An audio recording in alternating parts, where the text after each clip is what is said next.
안녕하세요. 미션 인터뷰 시간입니다. 대구 경북 지역의 교계 지도자들 모시고 말씀 듣는 순서인데요. 오늘은 경북대 경영학부 교수로 계시고 성덕교회 장로이신 조성표 교수님 모셨습니다. 조 교수님 안녕하세요. 예, 반갑습니다. 예. 7월이면 한참 방학으로 알고 있는데 예. 방학 중이신데도 학교 나오시는 모양이죠? 예, 예. 방학하면은 노는 줄 생각하는데요. 네. 방학하면 훨씬 더 바쁩니다. 우리 채점 많이 해야 되고요. 예. 요새는 더 겁나는 것이 성적 이의 신청이라는 게 있습니다. 학생들이 이의 신청한다는 예, 얘기죠? 예. 학생들이 와서 채점지를 보여달라고 그러는 거예요. 그럼 얼마나 꼼꼼히 보는지 이 감사받는 것 같이 아주 긴장이 됩니다. 다행히 이번 학기 잘 치르고 이제 마쳤습니다. 예. 예. 경북대는 뭐 경북 지역을 대표하는 예. 국립대고요. 예, 예. 요즘 학교 분위기는 어떻습니까? 이제 방학 돼서 좀 한가해졌고요. 네. 또 이제 새로운 총장님을 모시려고 아주 분주합니다. 그래서 좋은 총장님 오셔서 우리 학교도 발전하고 대구 경북도 발전하고 그랬으면 좋겠습니다. 예. 뭐 어제 오늘 얘기가 아닙니다만 학생들 굉장히 힘들다 그래요. 예, 예전보다 낭만도 사라지고. 그런 것 같아요. 저희 때는 대학 들어오면은 어쨌든 4년 뒤에 취업을 한다 이렇게 생각을 했었는데요. 요새 애들은 많이 힘들어요. 뭐 스펙을 쌓아야 되고 영어 점수도 내야 되고 또 해외도 연수 경력도 있어야 되고 이런 것들이 굉장히 힘든 것 같아요. 사는 게 고달프다는 얘기죠. 예, 그런 것 같아요. 그렇다고 해서 또 취업이 보장되지도 않고 잘 됨에도 불구하고 마음적으로는 여유가 없는 것 같습니다. 예. 경영학부 하면 그래도 취업이 잘 되는 학부 아니겠습니까? 네, 어떤 저희는 뭐 건가요? 큰 걱정은 안 합니다. 예, 잘 되고 졸업하면 있습니다. 대체로 취업을 하나요? 예, 그렇습니다. 근데 다만 대구 경북 지역에 큰 기업들이 별로 없어서 네. 대부분 외지로 나가는 게 좀 마음이 안타깝습니다. 물론 나갔다가 구미나 울산이나 창원 이런 쪽으로 돌아오기도 하지요. 근데 대구 지역에는 우리 경영과 출신들이 머물 수 있는 게 이렇게 많지는 않습니다. 네. 대기업들을 선호하니까 그렇습니다. 예. 성덕교회 장로로 지금 신분 중이신데 교회 신앙생활은 언제부터 하셨어요? 저 대학교 다닐 때 예수님을 영접했거든요. 한 몇 년 됩니까? 79년도니까 어떻게 되나요? 한 30년쯤 예, 예. 조금 넘은 것 같으네요. 예. 신앙생활을 하시니까 한번 여쭤보겠는데 뭐 나중에 신앙생활을 관련해서 자세히 여쭤보겠습니다만은 학생들 복음화율이 굉장히 낮은 편이죠. 대구 경북 지역 되게 일반적인 평균 복음화율을 뭐 한 10%도 안 되는 걸로 추산하는데요. 예, 예. 학생들 경우는 어떤가요? 피부로 느끼시기에. 예. 저희가 이제 면접 같은 거 하다 보면요. 네. 이렇게 학생들 종교 쓰는 난이 예전엔 있었습니다. 요새는 그거 없어진 것 같은데. 아, 그래요? 예. 근데 기독교가 참 드뭅니다. 그런 부분도 있고 또 학생들 면담하러 오면은 제가 꼭 묻거든요. 교회 나가나 이렇게 묻는데 아마 무교가 제일 많은 것 같습니다. 그래서 전도지 한 장 주고 읽어봐라 이렇게 줘보는데 가끔 결실은 있습니다. 전도 활동은 하시는군요. 조금씩 의무적으로 하고 있습니다. 예. 경영학부 교수 이제 전공 회계학이신데요. 학생들 가르치기도 바쁘실 텐데 여러 가지 이제 기독교 관련 단체를 꾸리고 계시더라고요. 아이고, 뭐, 이제 기독교 세계관 학술 동역 회의. 일반인들은 저게 뭐 하는 단체일까 궁금하실 텐데 기독교적인 관점에서 이제 학술 활동, 교수들의 활동 뭐 이런 걸 이제 좀 돌이켜보고 연구하는 그런 단체인 것 같은데요. 일반적으로 보면 뭐 구체적으로 어떤 활동을 하는 단체입니까? 예, 말 그대로 그 성경적인 세계관, 그 기독교 세계관 입각해서 학문 활동을 하고 이것들을 가지고 또 사회 보급도 하고 또 여러 가지 사회 이슈들을 그 성경적 관점에서 분석하고 대안을 제시하는 그러한 주로 학자들 중심의 단체들입니다. 한 30년이 좀 넘었죠. 81년도쯤 시작을 했기 때문에. 그래서 크게 활동은 3가지 정도가 있습니다. 첫 번째는 학술 활동이고요. 그래서 기독교 학문 연구회라는 학회가 있습니다. 그건 성경적 관점에서 연구하고 논문을 발간하는. 그래서 학문과 신앙이라는 그 저널이 있는데요.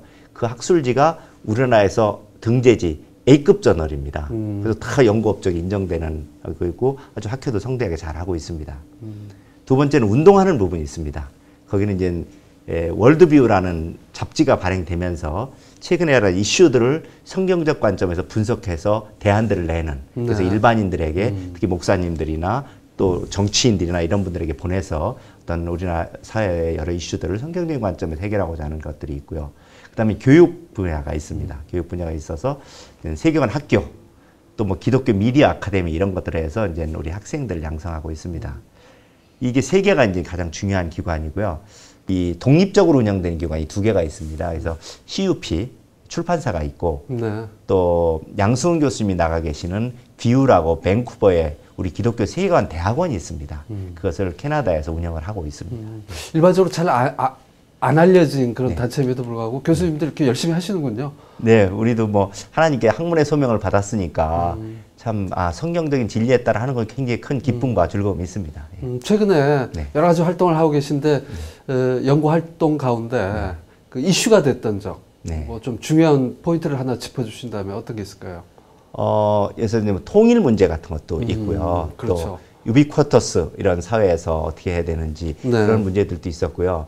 그런 문제들이 굉장히 전문적인 문제들이다 보니까 이게 참 쉽사리 답변을 내놓기가 어렵습니다. 네. 더군다나 성경적 관점에서 그런 해법들을 낸다는 것이 참 쉽지 않은 일인데 그런 시도들을 우리가 하고 있습니다. 뭐 예를 들면 통일을 기독교적인 관점에서 네. 이렇게 바라볼 때 교수님들 입장에 따라서 관점에 따라서 또 다 달라질 거 아니에요. 네, 네, 통일을 네. 과연 어떤 방식으로 해야 될 것인지, 예, 뭐 예. 북한을 어떻게 봐야 될 것인지, 예. 그걸 어떻게 정리하고 입장을 이렇게 하나로 모으나요? 그렇지는 않습니다. 예. 이 사람마다 주관이 있고 또 성경적 세계관에 따라서 분석을 하더라도 또 보는 입장의 차이가 좀 더 있습니다. 그렇죠. 그렇기 때문에 뭐 통일에 관한 의견이라 할지라도 별로 통일되어 있지는 않습니다. 그렇죠. 그렇지만 다양한 의견들을 제시하고 나름대로 판단케 하는 것이 저희 역할이라고 생각을 하고요. 그전에 참 우리가 겁이 났어요. 우리가 왜냐하면 하나님의 말씀을 이렇게 왜곡하지 않을까 이런 겁들도 많이 났었는데 그래도 우리가 용기 있게 해보자. 그리고 실험적으로 하고 또 토론하고 이런 과정에서 우리가 좋은 길을 발견할 수 있지 않겠느냐 이런 생각을 하고 있습니다. 특별히 성령께서 인도하시면 좋은 바른 진리의 답이 있지 않겠나 이런 생각을 하고 좀 겁없이 하고 있습니다. 그 교수님들은 굉장히 냉철하시잖아요. 예. 이성적인 바탕 네. 위에서 이제 예. 학문 세계를 연구하시는 분들인데 네. 요즘 한국 교회를 바라보면 네. 좀 냉철하게 바라보시면 네. 어떤 것 같습니까? 예, 참 스스로 부끄럽습니다. 뭐 어떤 점이 가장 큰 문제라고 보세요? 예, 뭐 한국 교회라는 게 사실 제 모습인데요. 네.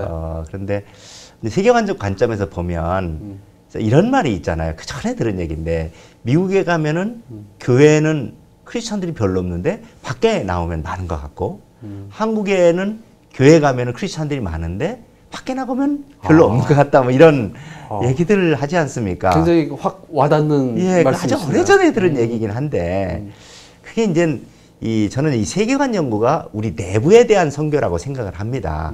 뭐 외지에 나가서 안 믿는 지역에 나가서 선교하는 것도 매우 중요하지만 우리 마음속에 우리가 예수 믿는다 하는데 우리의 삶과 마음과 생각들이 성경적으로 바뀌어야 되는데 그게 제 자신부터도 좀 어려운 것 같습니다.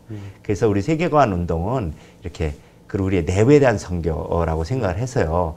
이런 성경적 관점에 따라 우리가 생각하고 살아가는 것 이걸 좀 더 계속 좀 더 실천해야 되지 않겠나 이런 생각이 들어서 그런데 참 제 자신도 이게 잘 체화되질 않아요. 참 많이 부끄럽고 또 하나님 앞에 좀 두렵기도 하고 좀 그렇습니다.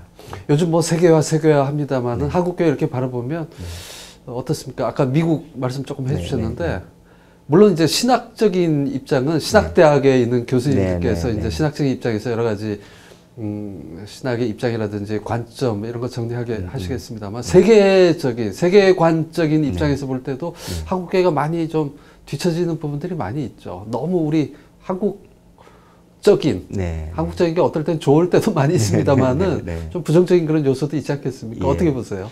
그렇죠. 그러니까 신학은 어찌 보면 많이 발전하는지도 모르겠습니다. 근데 우리의 생각과 행동이 잘 안 바뀌어서 실제 생활에서 적용이 잘 안 된다. 네네. 그게 이제 세계관이거든요. 그렇죠. 성경대로 생각하고 성경대로 행하는 것들.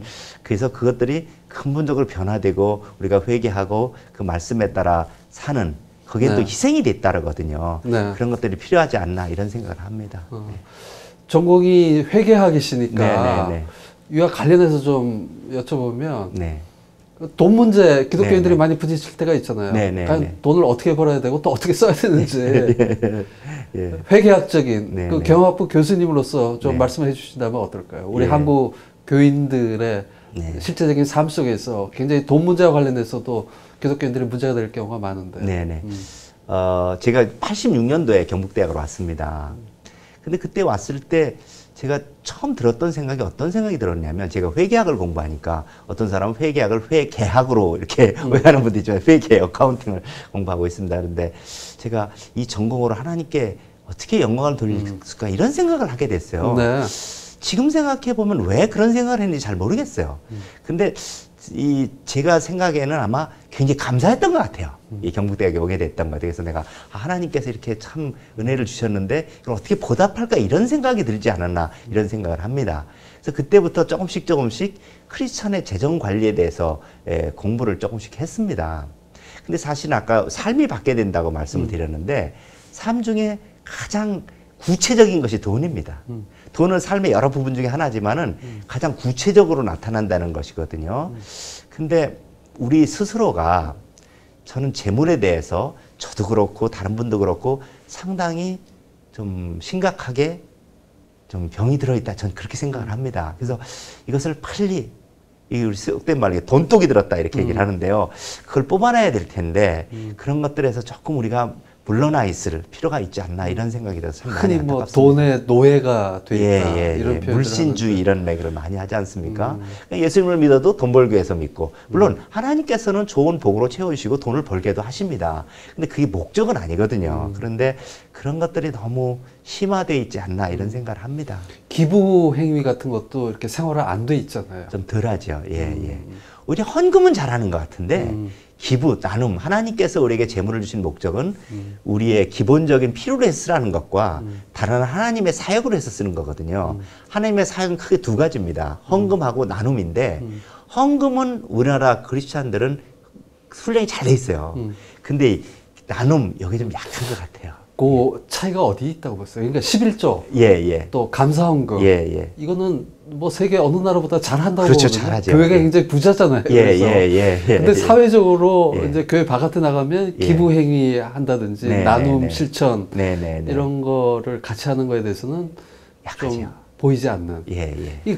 그 차이점을 어떻게 봐야 될까요? 그러니까 이제 헌금과 나눔이라고 말씀드렸는데 헌금은 아까 말씀하신 대로 11조와 여러 가지 헌금을 의미하거든요. 그건 참 우리가 훈련이 잘 돼 있고 아마 전 세계적으로 괜찮은 것 같아요. 그런데 이제 이웃에 대한 돌봄 또 막 조그만 기부를 통해 그거를 넘어서서 삶에서 기업을 한다든가 해서 나누는 것 이런 것들이 약한 이유가 제가 이렇게 함부로 표현해야 되는지 모르겠습니다만은 약간 이 종교적 행동에는 강한데 그렇지 않은데 약하지 않나 좀 그런 생각을 하고 있습니다. 계율 중심이다 뭐 이런 얘기로도 들리는데요. 어떻습니까? 네, 그렇게 11조를 해야 된다. 이런 어떤 계율, 기독교인의 의무 이런 걸 실천하는데 그게 생활화돼 있지 않은. 그런 것 같은 생각도 듭니다. 그렇기도 하겠네요. 하나님의 명령은 참 충실하게 지키려고 하는데 그게 이제 교회 내에서 머물러 있고 밖에까지 좀 더 확산이 되면 더 좋지 않겠나 이런 생각을 합니다. 이 방송 보신 분들 그런 관점에서 돈 문제를 좀 한번 생각해 보면 좋을 것 같고요. 또 하나 이제 회계학 전공하시니까 교회 재정을 투명하게 다루지 못해서 큰 교회 같은 경우에 뭐 작은 교회도 마찬가지지만 왕왕 문제가 생기잖아요. 그래서 뭐 목사님이 교회 재정을 어떻게 보면 이렇게 좀 마음대로 쓴다든지 이런 게 이제 문제가 돼서 교회가 분란을 일으키는 경우도 많은데 교회 재정 지금 회계적인 차원에서 보면 어떻습니까? 문제가 좀 많은 편이죠. 그 우리 회계에서 코리아 디스카운트라는 용어가 있습니다. 그렇죠. 그게 뭐냐면은 우리나라 기업들의 회계가 투명성이 좀 낮기 때문에 이자도 더 줘야 되는 거예요. 또 주가도 내려갑니다. 그런 디스카운트가 있다. 그 기업의 가치에 디스카운트가 있다고 그래서 코리아 디스카운트라고 하거든요. 즉 투명성이 낮기 때문에 그런 손해를 보는 겁니다. 근데 그게 교회도 사실 저는 마찬가지라고 생각을 합니다. 그래서 최근에 하나님한테 무슨 일을 할까 하다가 그 교회 재정 관리, 회계에 대해서 좀 더 공부를 해야 되겠다 이런 생각을 합니다. 근데 제가 좀 과문한 탓인지 좀 잘 없어요. 물론 그 프로시저들 그러니까 이렇게 회계 절차를 어떻게 해야 된다 이런 얘기는 많이 나오는데 교회 재정의 원칙 같은 게 좀 약하더라고요. 지금 많이 찾고 있습니다만은. 근데 말씀하신 대로 교회도 투명성이 약함에 따라 여러 가지 어려움, 겪고 있습니다. 이게 왜 중요하냐면요. 교회가 어려움을 겪는 분란의 순서가 이렇게 됩니다. 어떤 구체적인 문제가 드러납니다. 그럼 막 공격을 하지 않습니까? 그 다음 단계가 뭐냐면은 교회 재정을 공개하라고 해요. 그러면 교회를 재정을 공개하면은 막 수많은 문제가 거기서부터 드러나기 시작해서 막 소송이 이루어지고 해서 교회가 막 무너져 버리는 현상들이 나타납니다. 그렇죠. 그게 왜 그러냐면요. 뭐 교회에서 너무 부정이 되든가 이런 기보다는 이 절차적 정당성이나 이런 것들이 좀 약해요. 이제까지 우리가 그냥 은혜로 왔기 때문에 그러다 보니까 막 그런 것들이 문제가 돼서 좋을 땐 좋았는데 문제가 되면 완전히 무너지는 결과가 오고요. 그러니까 또 지도자들이 무너져요. 최근에 이런 일들이 있었습니다. 어느 그분 귀한 장로님이신데요. 대학교 총장님이세요. 근데 그분이 재정 때문에 구속이 됐어요. 왜 구속이 됐냐면 이런 겁니다. 정부에서 연구비를 받았거든요. 그런데 학교 재정이 어려우니까 그 돈으로 교수님들의 급여를 지급했어요. 받지요. 교수님들을 하고 직원들 사례를 먼저 주는 것이 맞는데 근데 정부 연구비로는 사례를 주면 안 되거든요. 그 유용이 돼버린 거예요. 취지는 맞는데. 그런 식으로 교회 지도자들이 취지는 맞다 할지라도 법적이나 이런 것들이 약함에 따라서 몰리는 경우가 많이 생겨요. 네. 그렇기 때문에 그런 면에서 좀 교회 재정에 대해서 제가 좀 더 공부를 해야 되겠다 이런 생각을 하고 있습니다. 어떤 그 교회 재정의 매뉴얼, 네네. 회계 원칙 이런 네네. 게 좀 하나 생기면 예. 그걸 좀 다 갖다 쓰면 좀 네네. 지금보다는 좀 나아지지 않을까 싶은데요. 네, 좋을 것 같습니다. 목회자들의 납세 문제, 네네. 한국 교회, 한국 사회 큰 예, 이슈 중에 하나인데 네. 어떻게 보세요? 내는 게 맞다고 보십니까? 안 내도 괜찮다고 보십니까? 예, 저는 굉장히 민감한 질문이긴 합니다만. 예, 저는요. 네. 그런 문제가 밖에서 제기되기 전에 네. 우리가 먼저 답을 줬어야 된다고 저는 생각을 합니다. 우리가 스스로 먼저 내겠다. 예, 그래야 된다고 생각을 하고요. 그래서 예. 납세에 대해서도 우리가 먼저 냈으면 더 좋았겠다 저는 그런 생각을 합니다. 캠퍼스에서 네. 대학생들하고 생활하시니까 네. 교수님 모습도 굉장히 젊어 보이시고 네. 굉장히 즐거우실 아유, 텐데 감사합니다. 기독교적인 관점에서 신앙생활 하시는 분의 입장에서 네네. 뭐 그 외에 아까 교수들의 모임 말고 네네. 학생들하고 좀 신학적으로 어떤 교류를 좀 하고 계십니까? 네, 우리 학생들하고 이제 만나면은 이게 잘못하면 강요가 돼요. 제가 전도를 제일 못하는 게 제 지도 학생들입니다. 아, 제 지도 학생한테 너 교회 나와라 그러면은 이게 명령이 되거든요. 종교적인 강압? 예, 뭐 그렇게 이렇게 될 수 될 있고요. 수도 있겠죠. 예. 그렇기 때문에 그런 면이 조금 미묘합니다. 네. 그래서 이제 그렇지만 애들한테 이렇게 자꾸 기회를 주고 간단한 전조지도 주고 이렇게 얘기를 하는데요. 그 학생들한테 저는 이렇게 좀 하고 싶은 말 중에 하나가 특히 교회에서 그런 걸 해주셨으면 하는 말들이 요새 너무 가치관이 혼란돼 있잖아요. 그러니까 애들이 또 잘 몰라요. 그래서 좀 이 펀더멘탈에 대해서 또 사회 여러 가지 사상들이 굉장히 양심적이고 그럴듯해 보이는 사상이 있지만 그게 근저가 좀 문제가 있는 경우도 많거든요. 그렇죠. 그렇기 때문에 목사님들께서 그런 것에 대해서 좀 이렇게 학생들에게 사상의 근저, 또 성경적인 근거 이런 것에 대해서 좀 많이 말씀을 해주시면 좋겠어요. 경북대 내에서 뭐 기독 동아리 같은 게 예, 많습니다. 있을 텐데요. 예. 뭐 그 학생들하고도 좀 교류를 하십니까? 예, 우리 교수들이 다른 대학에 비해서 아주 활발하게 하고요. 저희 경북대학은 국립대학이지만 기독교 학생 기숙사도 있습니다. 경북대 교회도 있습니다. 경북대 목사님도 계시고요. 교목도 아, 있고. 그래요? 근데 예. 다 물론 사설입니다. 이게 우리 크리스찬 교수들이 헌금해서 운영하는 아. 그런 것들이기 때문에 우리 경북대는 아주 믿는 교수님도 많고 분위기가 괜찮습니다. 교수님들 중에 한 프로테이지는 어느 정도 됩니까? 신앙 가지신 분들이? 교수님 중에 우리가 1000분이 넘으니까요. 뭐 이렇게 좀 더 적극적, 뭐 신앙을 가신 분은 많이 있으실 거라고 생각을 합니다. 그래도 적극적으로 이렇게 모임이 나오신 분은 한 40-50분은 되십니다. 40분. 굉장하죠. 안 나온 들 포함 한 10%는 되겠네요. 그 정도는 될 것 같습니다. 충분히 될 것 같습니다. 예. 예. 성덕교회 장로님으로 계신데 네. 교수님들은 이제 모든 문제를 이성적으로 이제 판단하고 그 습관이 돼 있잖아요. 예, 맞습니다. 예. 근데 아까 재정을 포함해서 예. 이제 여러 가지 뭐 투명하지 못한 부분도 있고 예.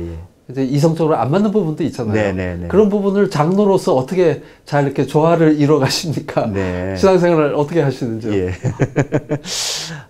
제가 학생들한테 그런 얘기를, 우리는 회계이기 때문에 제가 너희들 회사에 취직해서 그 부정을 보면 그 얘기할 때는 최대한 겸손하게 얘기해라. 두 번째는 대안을 가지고 얘기하라. 네. 이런 얘기를 합니다. 그래서 다니엘서에 보면 다니엘이 그렇거든요. 다니엘이 고기를 먹지 않고 채소를 먹겠다고 했을 때 그 황관장한테 얘기했던 게 아주 극존칭이라고 얘기를 합니다. 네. 최대한 겸손하게 그리고 대안을 제시하지 않습니까? 그렇게 해서 저도 함부로 얘기하지 않으려고 노력을 합니다만은 태생이 그런지라 그렇지만은 하여튼 좀 또 선임 장로님들도 계시고 또 그분들이 이제까지 이뤄왔던 노력들이 있거든요. 그렇기 네. 때문에 조심조심해서 말씀을 드리고 있습니다. 장로 되신 지는 얼마 되셨죠? 몇 년 됐나요? 한 3, 4년 된 것 같습니다. 뭐 이렇게 오랜 세월은 아니네요. 네네네. 예. 너무너무 바쁘고 힘이 듭니다. 학교 생활하시고 네. 주일 되면 이제 교회 장로로서 네네. 생활하시고 네네. 신앙인으로서 이 네. 한국 사회를 살아가는 거에 대해서 평소에 어떻게 생각하세요?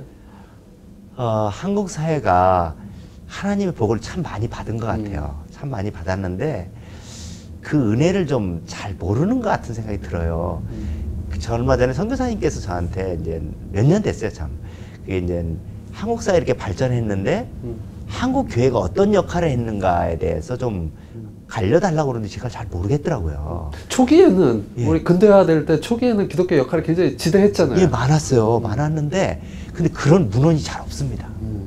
그래서 제가 몇 분들을 모아가지고 한국 사회 발전과 기독교라는 그 책을 하나 그 편집을 했어요. 네. 왜냐면 그런 책이 없다는 게 뭐냐면 하나님께 초기에 그렇게 여러 선교사님들을 통해서 교회를 통해서 은혜를 주셨고 이 발전의 밑바탕이 됐는데 그거를 학자들이 아무도 정리를 안 했어요. 저는 참 우리가 배은망덕하다 이런 생각을 했습니다. 그래서 뭐 초보적인 하지만 이걸 했는데 그 은혜를 잊어버리지 않고 참 초심으로 돌아가는 것이 참 중요하다 저는 그런 생각을 합니다. 저부터도. 신앙으로 살아가시면서 정말 내가 예수 믿기 잘했다. 네. 그렇게 절실하게 느껴졌던 적이 언제였나요? 제가 예수님 영접한 서울에서 담임 목사님을 얼마 전에 뵀어요. 은퇴하셨는데요. 그래서 목사님 제가 예수 안 믿었으면 어땠는지 잘 모르겠습니다. 그랬더니 이제 술 먹고서 이게 아니지 그러고 있겠지 그렇게 말씀을 하시더라고요. 그래서 그 말이 맞는 것 같아요. 네. 다른 한편으로는 전 예수 안 믿었으면 죽었을 것 같아요.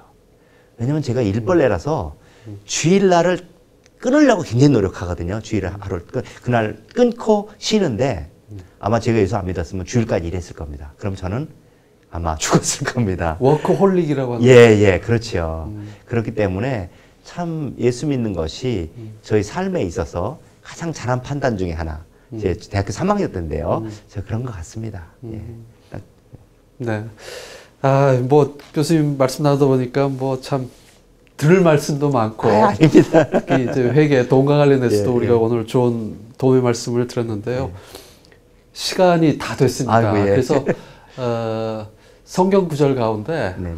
이 말씀만은 내가 항상 네. 가슴에 네. 지니고 내가 이 말씀만은 지켜야 되겠다. 그런 예. 말씀이 있으면 한 구절 좀 소개해 주시고 예, 이 시간 좀 마무리하겠습니다. 네네. 저는 그 예수 믿은 초기에 들었던 말씀인데요. 잠언 3장 5절, 6절 말씀입니다. 너는 마음을 다하여 여호와를 신뢰하고 내 명철을 의지하지 말라. 너는 범사의 그를 인정하라. 그리하면 내 길을 지도하시리 하는 말씀입니다.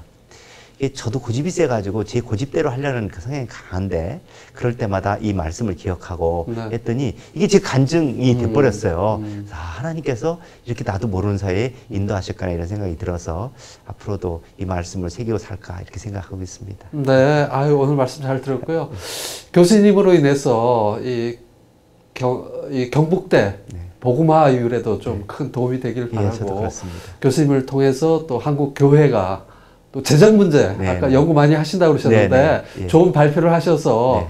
교회 재정도 좀 투명해지는 네네. 교인들의 삶도 좀 더 투명해지는 예. 그런 역할을 앞으로도 계속해 주시기를 당부 말씀드리겠습니다. 네, 교수님 오늘 말씀 감사합니다. 네, 감사합니다.